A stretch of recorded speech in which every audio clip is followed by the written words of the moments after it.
નમસ્કાર મિત્રો, તો જ્ઞાન સાધનાની સ્કોલરશિપ કઈ શાળામાં વધુ મળશે, પ્રાઇવેટ કે સરકારી? તેમજ તમે જે ધોરણ 9માં જે સ્કૂલમાં એડમિશન લેવા જઈ રહ્યા છો તેમાં આ યોજનાનો લાભ મળે છે કે નથી મળતો, તે કેવી રીતે ચેક કરવું તેના વિશેની સંપૂર્ણ માહિતી આ વિડીયોમાં જોઈશું. તો સૌપ્રથમ વાત કરું તો કે તમને કઈ શાળામાં સ્કોલરશિપ છે તે વધુ મળશે. તો તમને ધોરણ 9 અને 10માં પ્રાઇવેટ શાળામાં જો તમે અભ્યાસ કરો છો તો તમને 22 એટલે કે તમને 20,000 રૂપિયાની સહાય, ધોરણ 9-10માં 20,000 અને ધોરણ 11-12માં 22,000 રૂપિયાની સહાય મળે છે. અને જો તમે સરકારી શાળામાં ધોરણ 9-10માં અભ્યાસ કરો છો તો તમને 6,000 રૂપિયા અને ધોરણ 11-12માં 7,000 રૂપિયાની સહાય મળે છે. આમ વાત કરીએ તો પ્રાઇવેટ શાળામાં તમને સ્કોલરશિપ છે તે વધુ મળતી હોય છે અને સરકારી શાળામાં જો તમે ધોરણ 9થી 12 અભ્યાસ કરો છો તો તમને સ્કોલરશિપ ઓછી મળે છે. અને સ્કોલરશિપ છે તે તમારે દર વર્ષે 2-2 હપ્તામાં આવતી હોય છે. અડધી સ્કોલરશિપ છે તે વર્ષમાં 2 વખત ચૂકવણી કરવામાં આવતી હોય છે. તો પ્રાઇવેટ શાળામાં શા માટે વધુ આપવામાં આવતી હોય છે? તો કે પ્રાઇવેટ શાળામાં છે તે તમારે ફી ભરવાની હોય છે અને સરકારી શાળા છે તે વિના મૂલ્યે હોય છે, એટલે કોઈ પણ પ્રકારની ફી ભરવાની હોતી નથી. એટલે પ્રાઇવેટ શાળામાં વધુ મળે છે સ્કોલરશિપ અને સરકારી શાળામાં ઓછી મળે છે. હવે વાત કરું કે તમે જે ધોરણ 9માં જે સ્કૂલમાં એડમિશન લેવા માગો છો તે સ્કૂલનું નામ જે છે તે તેમાં સ્કોલરશિપનો લાભ મળે છે કે નથી મળતું, તો તે તમારે કેવી રીતે ચેક કરવાનું છે?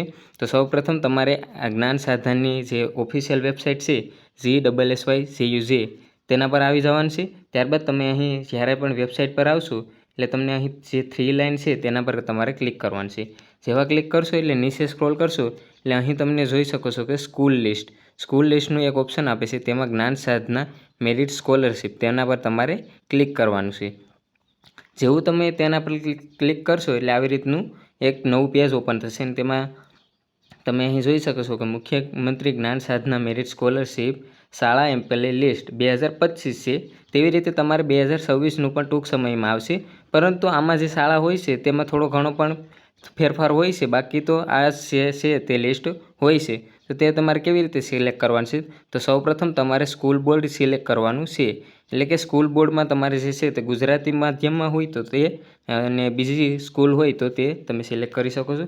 ત્યારબાદ શાળાનો પ્રકાર એટલે કે કઈ રીતની શાળા છે, મોડલ સ્કૂલ છે, પછી અલગ અલગ પ્રકારની હોય છે, તમારે ગવર્મેન્ટ હોય છે, પ્રાઇવેટ હોય છે, તેવી રીતના તમામ શાળાઓના જે છે તે લિસ્ટમાં નામ આવેલા હશે. ત્યારબાદ તમે જે શાળામાં એડમિશન લેવાનો છે તે શાળાનો જિલ્લો કયો છે તે જિલ્લો સિલેક્ટ કરવાનો છે. હું અહીં કોઈ પણ પ્રકાર સિલેક્ટ કરું છું અને ત્યારબાદ વ્યૂ સ્કૂલ લિસ્ટ પર ક્લિક કરશો એટલે તમે અહીં જોઈ શકો છો કે તમામ પ્રકારની તે જિલ્લામાં શાળા હશે.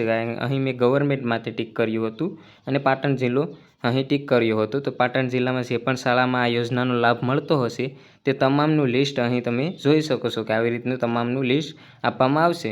અને તમારે અહીંથી સર્ચના ઓપ્શન પરથી તમે જે છે તે તમારી સ્કૂલમાં જે ધોરણ 9માં અભ્યાસ કરવા જઈ રહ્યા છો, સ્કૂલમાં એડમિશન ધોરણ 9માં લેવા માગો છો, તેનું નામ અહીં સર્ચ કરશો એટલે તે પણ તમારે આવી જશે.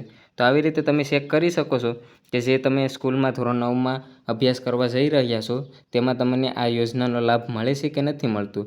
જે પણ સ્કૂલ આ લિસ્ટમાં હશે તેમાં જ તમારે જે છે તે જ્ઞાન સાધનાની સ્કોલરશિપનો લાભ મળે છે. ભલે તમે પછી સ્કોલરશિપમાં ગમે એટલા તમારે મેરિટમાં આવ્યા હોય અને જો આ લિસ્ટમાં નામ નહીં હોય અને તમે તે શાળામાં એડમિશન લેશો તો તમને આ યોજનાનો લાભ નહીં મળે. ગયા વર્ષે પણ ઘણા મિત્રોને આવી પ્રોબ્લેમ આવી હતી. તો આ વર્ષે તમે એડમિશન લેતા પહેલાં આ રીતે ચેક કરી શકો છો. અને ટૂંક સમયમાં હવે તમારું જે છે તે પ્રોવિઝનલ મેરિટ લિસ્ટ પણ અહીં જ આવવાનું છે. અહીં જેમ તમે જોઈ શકો છો કે મેરિટના ઓપ્શન પર હજુ સુધી કોઈ પણ નવી અપડેટ આવી નથી, પરંતુ ટૂંક સમયમાં જ્યારે પણ આવશે ત્યારે પ્રોવિઝનલ મેરિટ લિસ્ટ અહીંથી જ તમને જોવા મળશે. અને ત્યારબાદ તમારી જે છે તે રજિસ્ટ્રેશન અને ચોઇસ ફિલિંગ કરવાની થશે. તો તે જ્યારે પણ આવશે ત્યારે હું વિડીયોના માધ્યમથી તમને જાણ કરી દઈશ. તો મારી ચેનલને સબસ્ક્રાઈબ ન કરી હોય તો સબસ્ક્રાઈબ કરી લેજો, જેથી તમને આવનારી તમામ વિડીયોની માહિતી મળતી રહે. અને કોઈપણ પ્રકારની અન્ય પ્રોબ્લેમ હોય તો તમે મને કોમેન્ટમાં પણ જણાવી શકો છો. આ વિડીયોને તમારા મિત્ર વર્તુળને શેર કરજો, લાઇક પણ કરવાનું ભૂલશો નહીં. ત્યાં સુધી મળીએ નવા વિડીયો સાથે. જય હિન્દ, જય ભારત.